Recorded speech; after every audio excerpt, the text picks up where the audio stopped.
My future daughter-in-law absolutely despises me. She hates me so much that she's trying to get me uninvited from the wedding, but my son's not really having it. Guys, I want to share with you this story. It's a wild ride. Hey guys, and happy Ramadan. Today is a very auspicious day of the Ramadan month, which is the 27th day of this month. It's supposed to be the special for all of us, especially in my place of Pakistan, where I live. I'm really confused right now about my mom. So I come here to share the entire experience with you and only hope of helping. So let me introduce myself first. I am Rabia, and this is the story of my mother, who is a homemaker, and I'm writing this to you on her behalf. You must be wondering why Mom has not written it directly. So let me tell you that being from Pakistan, English is not our mother's tongue, and not every person like my mother was lucky enough to have equal rights to pursue education, especially for women throughout the English medium. Pakistan is very different from America or other Western countries because it's very less liberal and patriarchy-dominated country. This is one of those things that I'm not very proud of. So here I am to communicate with you that she can, connect with you through her stories, and I'm just a translator, as I've told you where I belong. It's my understanding that everything that I'll tell you about what happened in my hometown, and the story will be written from my mom's point of view, though. I got married at the very young age of 16.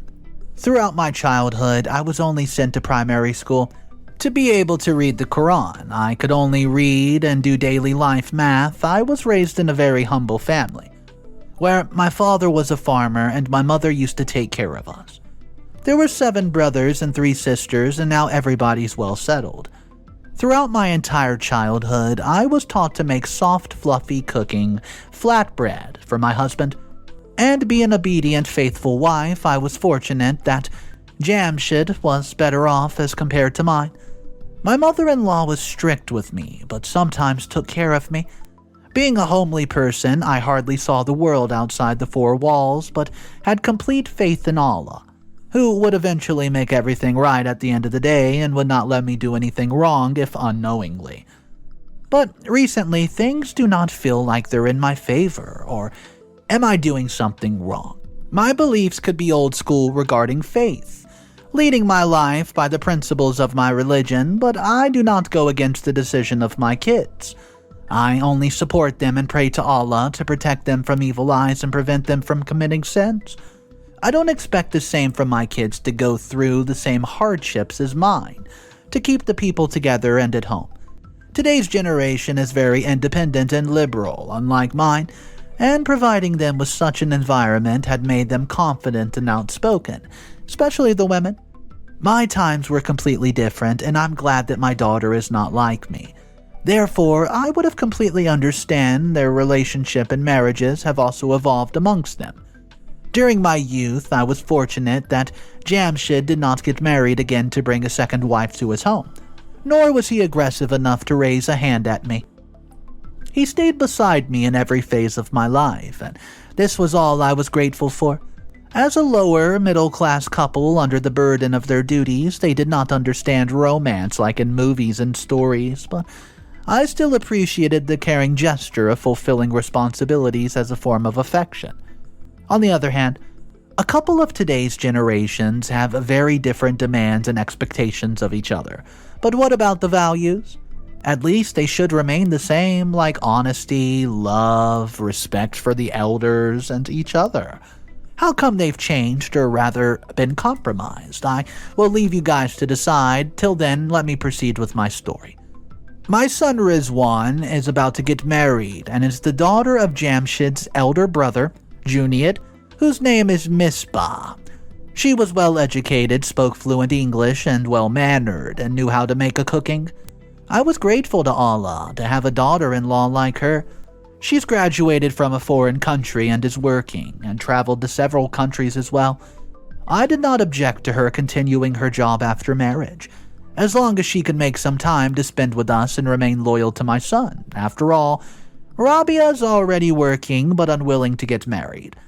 When I first interacted with her, she uttered very technical words, regarding her work and qualifications that I was not able to understand. I whispered in my ear to simplify it. I saw Misbah rolling her eyes while Rabia was explaining to me. I felt embarrassed at the moment, not only that she kept talking in mostly English, and Rabia had to take on the conversation. I felt really bad when I was sidelined. I was relieved that at least Rabia was beside me and not letting me feel left out.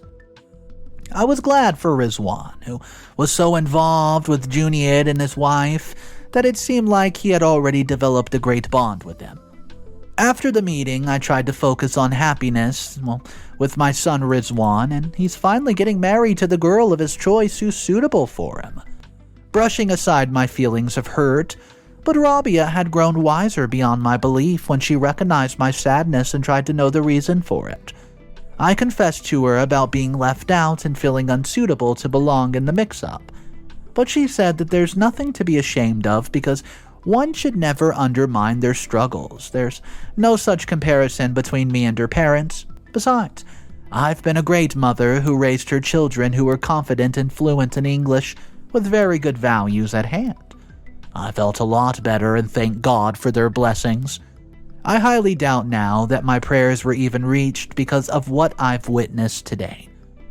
As the wedding dates were approaching and the auspicious day had already begun, I started to get started with all the preparations, like shopping for the wedding and other ceremonial items. I came across Misbah, who was spotted at a fine dining restaurant having lunch with a drink glass beside her. I was shocked to see her like that at such festivities as Ramadan. I could not break in to question her because drinking wine is forbidden during such times, you know. This was not a good omen. To skip Raza and drink alcohol on top of that? Or is it that I'm overthinking almost everything? Or is it that I'm just too scared because this is the first wedding in the family?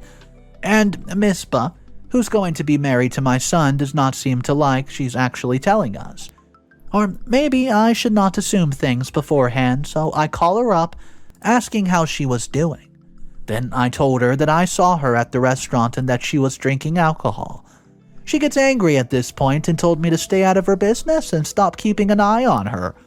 I thought about telling Rizwan how she behaved, but when I told him about this, he said that he would talk to her about it, but just to console me because I knew that he didn't believe me. Should I let this matter go, or should I tell this to everybody in the family?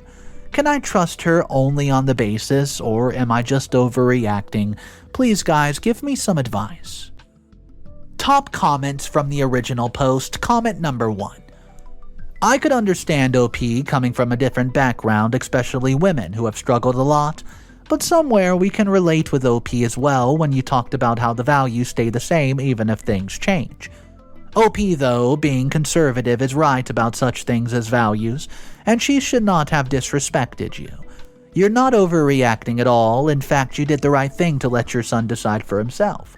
So give a chance to people. Sooner or later, your son and your husband will realize themselves. We hope that your son prioritizes you and things work in your favor, OP. Comment number 2. OP, you've been a really nice person, and hence you hope to see the same for them. You've been living inside the 4 walls, and we do not blame you. It's not your fault, but let me suggest to you that you should take strict action against her, and not let her be a part of your family. Being too good would only harm you in the long run, so be realistic and don't compromise on your religious faith and your self-respect. She has no right to behave with you like this, so confront her and talk to her. Update number 1. Hello everyone. It was nice that you people tried to understand and give a bit of suggestions to me. And as you've said, I could give her another chance because only one conversation may not decide everything. So I thought about letting it go of whatever happened the last time, and we should start with new beginnings.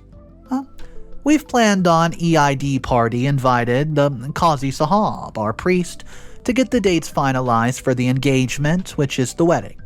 The weddings here are meant for 3 days, of occasionally followed by engagement and many other rituals. And marriage comes at last, so we have to plan several occasions back to back. I did all the preparations, which is a feast tonight with a 5-course meal of all the delicacies.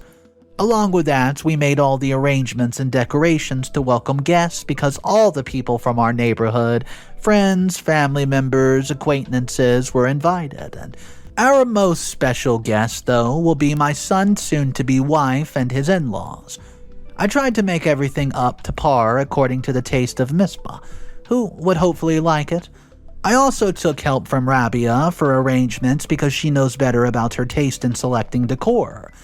And, well, gifting. You see, gifts were exchanged amongst family members on this festivity night. I also thought that I would confront her today. After all, she was also invited about how she could behave like that. The occasion was supposed to be up to par because, well, it would leave an impression on people in the society that we live in. I did not want any of my guests to complain about anything because people tend to gossip a lot if they find a single fault in anything. Also, the event was important as I was going to introduce my future daughter-in-law, Misbah, to my family and everybody else at the party. And for that, we have made exclusive arrangements like a special entrance, a welcoming drink, etc. We've informed everyone about their arrival, but things have turned out to be unexpectedly embarrassing. First of all, we were looking forward to the entire family showing up, and Misbah was the center of attention amongst my guests. But we found only Javid to be present. He said that his wife and Misbah would be coming soon, and we all waited eagerly as if it was getting late. We kept on making excuses on behalf of them. I was getting nervous because more than half of the time had passed, and my hopes were disappearing with each passing minute. Later on, Javid's wife arrived, apologizing for her super late arrival, and she said the same thing, Misbah will arrive soon.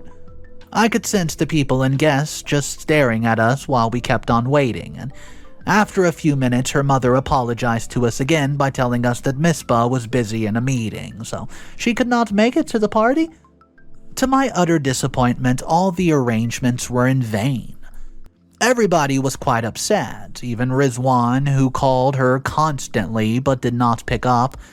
He only received a text message that she was in a meeting, and it was embarrassing when I saw people and guests giving us consolation, but I knew they were all secretly enjoying the drama, and my entire family felt highly embarrassed because of her. But some ladies are also advising me that my daughter-in-law will ignore us in the future as well, because she will be working and taunting us in the name of what people might be thinking of me. Somehow Rabia tackled those ladies, and thankfully the party was over and my EID was spoiled as well. Later that night, I sensed Rabia was acting strange as if she were hiding something from me. She wanted to say something, but she could not bring it up to me. She then confessed that, well, she saw Misbah's recent post of an EID party at a club, a cocktail party with her friends, smoking and drinking with them. That was the reason she did not come.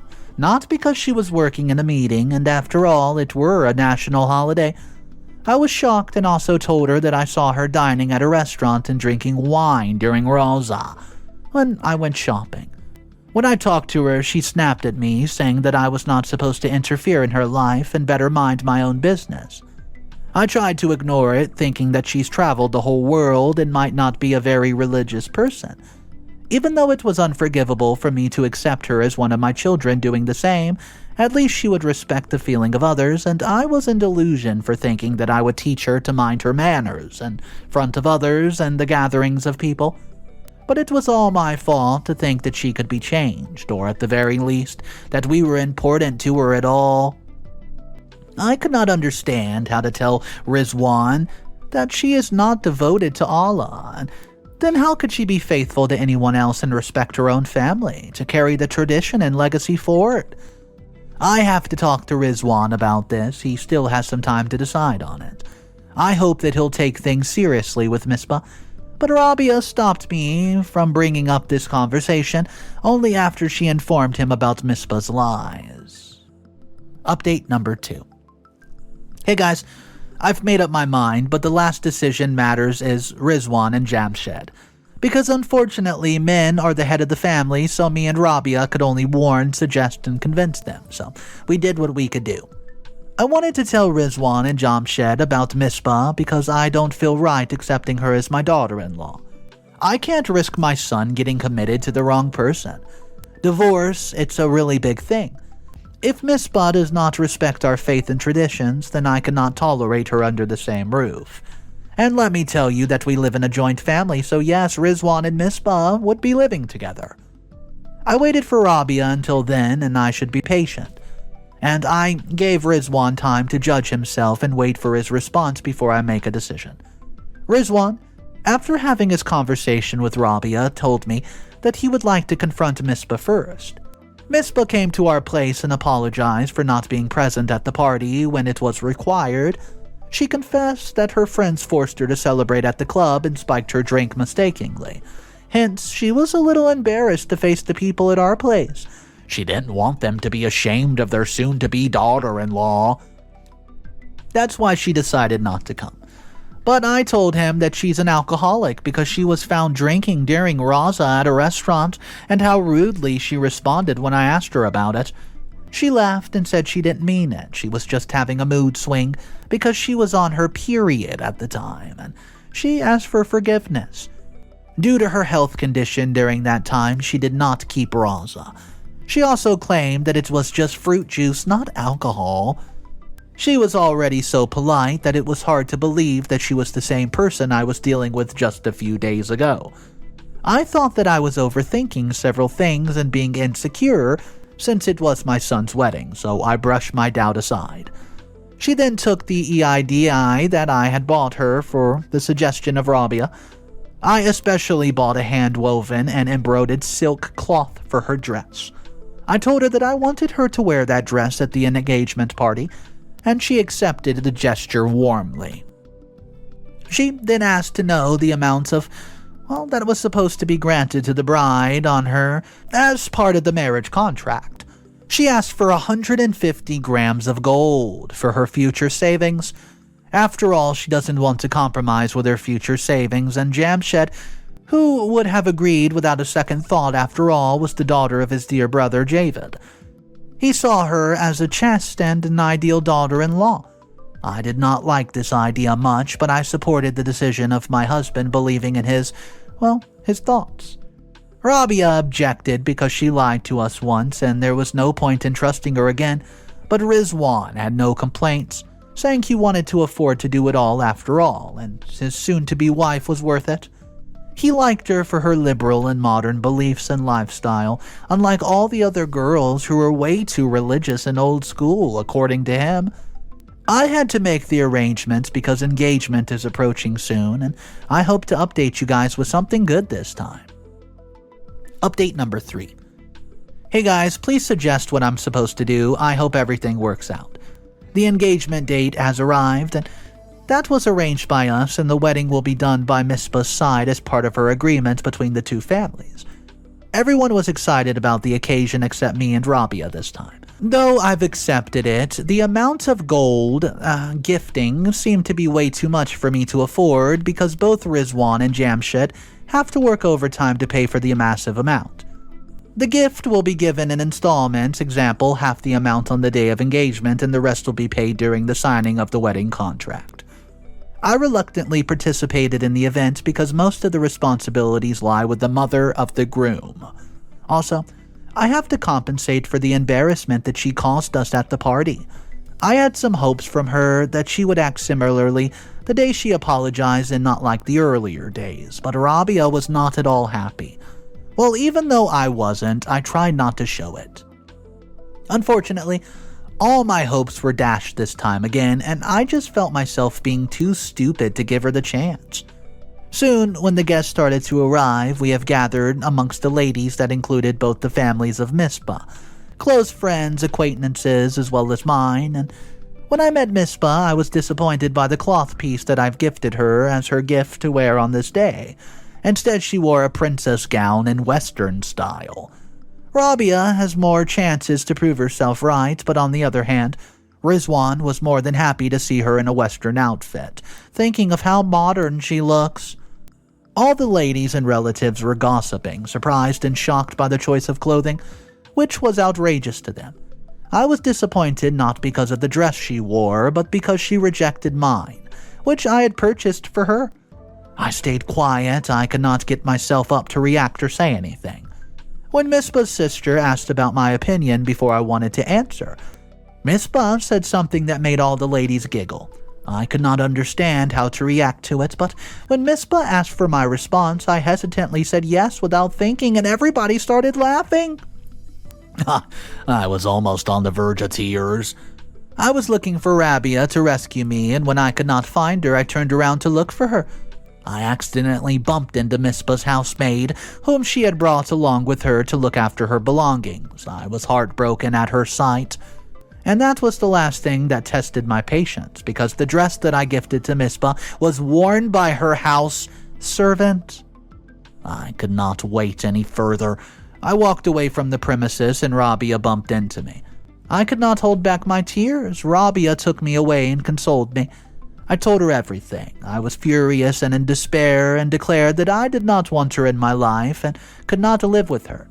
She tried to calm me down, and everybody was looking for me as the ceremony was about to start, but I refused to come.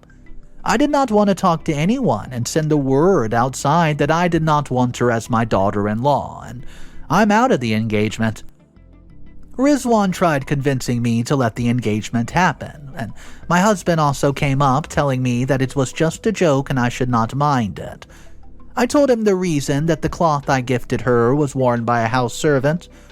Misbah carried out her act and said that she did not give her anything, and Misbah snapped at her servant to tell me that the dress was brought to her. Though she repeated those words, they were hollow and complete lies. I agreed to participate on the condition that this amount that we had to gift should be given today would be the total amount that she would receive only during her, celebration. So the amount became half. Misbah got enraged but sat silently during the ceremony. I was also worried about what people and our relatives and everybody else would think of us, and how it would later impact Rabia's life when we had to look out for her marriage proposals from our relatives. So, I had to agree even though I didn't want to. Misbah was quite upset and angry that I had spoiled the mood and killed the vibe of the engagement. Along with that, I have reduced her amount of gold that was promised to her. I let the engagement happen, and I only found Rabia beside me, never leaving my side. So, the ceremony went down, and I had no idea how I was going to bear her for the rest of my life. What would happen if Rabia left this house when she got married? I had to do something, and I prayed that I could hopefully save myself and my family from toxic people. Update number 4. Hey, guys, I have some really good news to share with everybody. Well, thanks for your suggestions and prayers, and they were answered, so this is how everything turned out. The next 2 days went by without participating in or being involved in any of the things. I did not put henna on my hand. I've completely boycotted the wedding and wish that I could boycott this place as well. Rizwan tried to reach me and I convinced him that she was not a faithful person, but Rizwan thought that due to her modern beliefs I could not bear it. But he failed to realize that the disrespect of the gift and our traditions was responsible for my resentment. How could I tell him that she was lying when I had no such proof of it?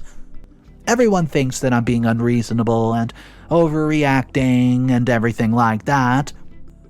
Jamshid said that my insincerity and insecurity was making me behave like this. Otherwise, there's no such thing to react to. Until then, our doorbell rang and we received an invitation card, but something was shocking waiting for me. Rizwan did not bother to see the cards, but Rabia did. Excitedly, she ripped it open in little confusion. While reading it, she gave it to her father. Even though he seemed confused as well, they both told me that my name was not written on the invitation. It was only Rabia, Rizwan, and Jamshid's name. Rizwan believed it was a mistake, and so did his father, and I did not want to come for the wedding anyways, but Jamshid instructed me to be present, and I reasoned that I was not invited, but he just ignored it. Later, when I reached the gates, I was stopped from entering even further. Rabia and Jamshid said that this might be a mistake, and I'm the groom's mother. The security guard was shocked, but requested that I leave because he would be fired from the job if I did not. Rizwan, including my entire family, was insulted because I was not allowed to enter. Even after Rizwan tried to explain and bribe him, he could not believe such things were being done. He called her, but her phone did not answer, and I was angry at Jamshid, who tried to reason with me and wanted Rizwan to enter first, then they would deal with me later. This time I took my stand and gave the ultimatum that if he entered, then I would be out of this house. Jamshid sent the word to them that he would only come inside if his entire family would be accepted with respect. Otherwise, none of us would be there. Rizwan agreed with Jamshid, threw his turban and headed back to his car, and started driving. His phone kept ringing the entire way home, and on reaching home he called back to Misbah, and when she asked where he was, he said that she had insulted him by not letting him enter the wedding. And that Misbah said that she was doing it for everyone's happiness, because I was so unhappy with the wedding, so she decided to not let me come and create a scene as I did in her engagement. My future daughter-in-law told my son not to invite me because she feels embarrassed because of me, so he refused to show up at the wedding. She also tries to convince him by justifying that it's a special day, and she only wants her well-wishers to attend the wedding. And her mother-in-law is already an ill omen, so she cannot risk it and protect herself from the evil eye of mine. But he stayed true to his word. Failing to do so, she sent Javed to talk to us. After some time, the bell rang, and I found Javed requesting that we come over to the wedding. Especially Rizwan, because Misbah was waiting for him and other guests as well. This time, my entire family was by my side, telling him that they had insulted me and that they had no hopes for them, and in a few minutes, Misbah also arrived wearing her bridal dress, and this time she was drunk and furious at me that I only reduced her amount of money she was receiving, but also brainwashed my son against her. I'm already uneducated and don't know how to talk and behave, which created the drama at her engagement, and now I'm letting this wedding not happen. I'm the reason that she's not invited me to the wedding, and he simply declares that he doesn't want her as a wife because she cannot respect his mother. Furious, she took her father along with her and left our place in our lives forever. I hope Rabia will get marriage proposals even after what happened at Rizwan's wedding, but this was important, otherwise things would have been worse. What would you do? Comment number 1 from the updates. Congrats, OP. You finally got what you deserved. Example, your self-respect, and it's the most amazing thing that you did when you took the stand for yourself. When you stand by yourself, even the people will support you. You did the right thing by boycotting the celebrations and just daring to tell the truth to everyone. Your faith in Allah has finally won at the end of the day, because only God helps those who help themselves, and you finally became an example for your children and your family as well. Comment number 2. OP, you have not done anything wrong, but it's not the best option to not let your son get married to the woman he wants to. You could have lived separately after all. I mean, you've already mentioned that Misbah is already very liberal and a modern woman, and your husband also favors her decision, so it was needless to do that. You could have lived your own life without being disrespected and mistreated by her or anyone, so what you did was quite needless, OP. Let them be the way they want to be, as long as you don't have to tolerate them. OP, you are the a-hole. So these two comments that we just reviewed, they're not really saying the same thing. They're from different opinions of the perspective of the story, so I do want to know, do you guys agree with comment number 1 or comment number 2 the most? Drop your thoughts down below in our comment section. Also, maybe you've been a somewhat similar experience or situation in your life as today's story. Go ahead and give some advice. If you were in OP's position, what exactly you would do, because, well, this was a sticky situation. My name's Mr. Reddito. I narrate stories like this every single day. If you guys were into today's story, there's 3 ways to support the channel, and they're so easy. Click that like button, drop a comment down below, and make sure you're subscribed. Thank you once again. I'll see you guys tomorrow, and remember, it's cool to be kind. See ya.